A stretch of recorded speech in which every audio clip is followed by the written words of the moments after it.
#StressBuster. So in this episode, we chat to Rachana, who helps us unpack the feeling and the circumstance about stress, what stress is all about, and more importantly, she shares with us her expert opinion where we find out ways to help relieve and manage stress in our everyday lives through meditation and mindfulness.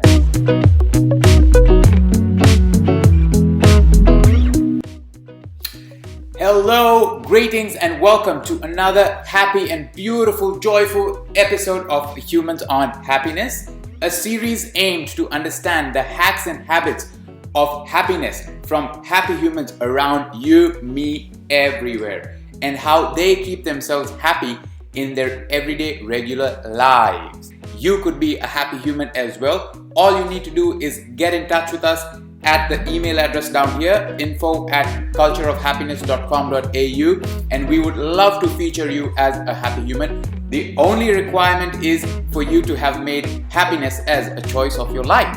So without any further ado, I'd like to welcome our happy human for today, Miss Rachana Amlani.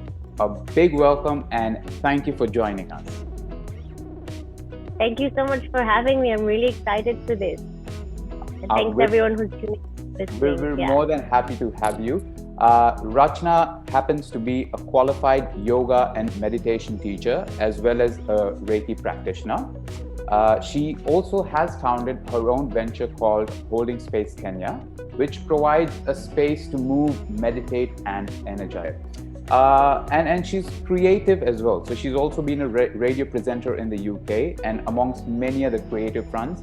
And when not spreading positive vibes, she is a full-time project manager at Signature Developers, a leading real estate developer in Nairobi, based in Nairobi, in Kenya. So, Rachana, how are you feeling today? First of all, thank you for that great intro. A couple of things I haven't even thought about in a really long time, like the radio presenting. That was at least 10 years ago. Good thinking. I'm feeling really good today and feeling very excited to be here. So, yeah. That's wonderful. Our topic for today is #StressBuster. A few little facts about the word stress. Let me give you the 1, 2, 3, 4 of stress. Number 1, stress is the number 1 health concern for teens across US, Europe, and Australia. Wow, teenagers, number 1 concern. 2, over 200 billion, and I repeat, 200 billion US dollars have been spent or is spent by the US in healthcare costs due to workplace stress. That is huge, humongous. The World Health Organization says stress has become a worldwide epidemic. Not a pandemic, we're already living in pandemic, but a worldwide epidemic. And 4, 16% of the population is developing a new type of stress. I had never heard of this. I just recently heard of it. And you know what it's called? CSS. Can you try and guess what it stands for? COVID stress syndrome. Wow. If COVID hadn't already done enough damage in our lives, it's now added a new syndrome called CSS.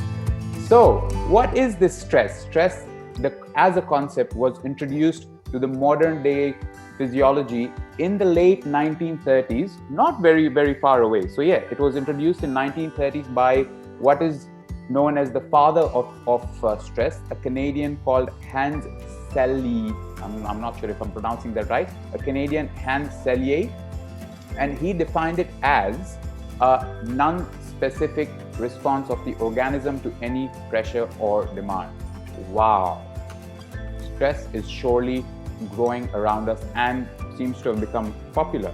So in this episode, we chat to Rachana, who helps us unpack the feeling and the circumstance about stress, what stress is all about, and more importantly, she shares with us her expert opinion where we find out ways to help relieve and manage stress in our everyday lives through meditation and mindfulness. So Rachana, we'll get straight to it. Talk to us about your journey and how into well-being and how it all started. Were you always into well-being? No, actually, for me, it started as a weight loss journey because what happened was You're young, you're green, you're 18, you go off to uni, and then there's a whole world of things you have to start navigating by yourself, and maybe kind of things you didn't think about, before you left home, and start cultivating tools to do that. So I found that my weight kept piling on through the university years, and I didn't know how to manage that. Even I tried all sorts of things like fat diets and this, that, the other. So it took a really long time to find something that worked. And what worked for me was yoga. I came to yoga, I would say maybe 7-8 years ago. Wow, right. And yeah, it's been a long journey. So I started with power yoga, which predominantly and primarily is just like a workout and a sweat busting sort of movement for an hour on your mat. Interesting. And I did that. Yeah, exactly. It's not the traditional form of yoga. It does use the yogic asanas, the yogic movements and postures, but it's predominantly about finding power within. It's very it's very sweaty. And I did that consistently. That's the one thing that I stuck to from everything that I tried. And that became like my refuge from day life, work stress, everything that comes with it. And then for a while internally, it was like this little niggling. I want to dive deeper in yoga. I want to do a little bit more. So I ended up doing a yoga teacher training in 2019 in Cyprus.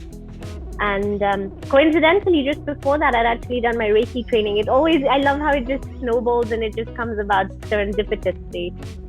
So as soon as I came back from the training, I started teaching at home, friends and family. So I used to really think about what I wanted to be that I offer.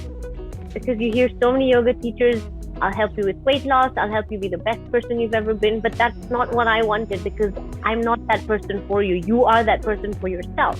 What I can do is hold space while you travel through that journey.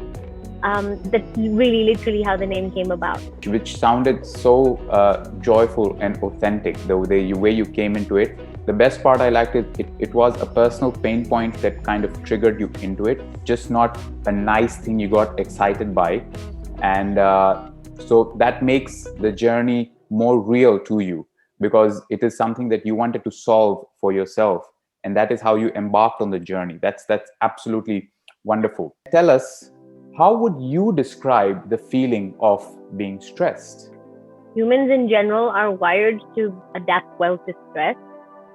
But sometimes we find we don't have the tools. Exactly like I said, for me personally, when I feel stressed, I want to immediately avoid and dissociate from it. So I will find anything I can that takes my mind off of the present moment. So like I said earlier, it used to be food. It used to be really anything else, going out, not dealing with my problems, avoiding them, sleeping in too much, sleeping too little. Like I was a chronic insomniac as well, because it's also that my mind is racing too much, but I'm not staying with it. I'm kind of trying to avoid it. Or binge watching things on TV or anything like that to just avoid dealing with the present moment. So personally for me, that's how I used to deal with stress until I came to yoga. To clarify for our viewers, is stress normal for human beings, or is it something to be worrying about if you're stressed? Stress in general is very normal. That, for example, we always have stress of perhaps work stress. We will have stress about money. We will have perhaps an illness, a diagnosis of an illness that's come up. Those are stresses that will come out as we move through life, and it's normal to have that stress. It's how do we cope with those stresses that we should worry about? Are we coping well with them? Are we not? Do we have the tools to cope with the stress that comes in our life? Right. And continuing a little bit further on the topic of what stress is there a good stress as well? There is something called good stress, where you're also extremely hyper and happy. When you get good news, it's good stress. And sometimes it's that stress that propels you forward. That's also good stress, because maybe your body needed it, you needed that little push stress. And then there is short-term stress, there's chronic stress, and then there's also something called prolonged stress as well. And it kind of closely relates to trauma, where there is short-term trauma, where it's a one-off event that affected somebody adversely. And then there's chronic trauma as well, where there's something that's been periodically happening for over a period of time, like the same sort of stressor on the individual. And then there's the PTSD, which I think is very, very common, and a lot of people know about it, which is the post-traumatic stress disorder, where there might have been a single event, or it might have been a multiple events over a course of time, which may no longer be happening, but the person is still experiencing the effects of that today. And I think, especially through COVID, and exactly as you said, PSS becoming a newly coined term for that stress, coupled with PTSD, is what a lot of us are going to be dealing with later as we move through life. A big thank you to you for supporting us on our journey, but most importantly, without you, we can't do better. We'd love to hear from you, and what other kind of topics or what other kind of happiness videos would you like to see? So please feel free to add your comment on the comment box and tell us what kind of topics you'd like us to explore.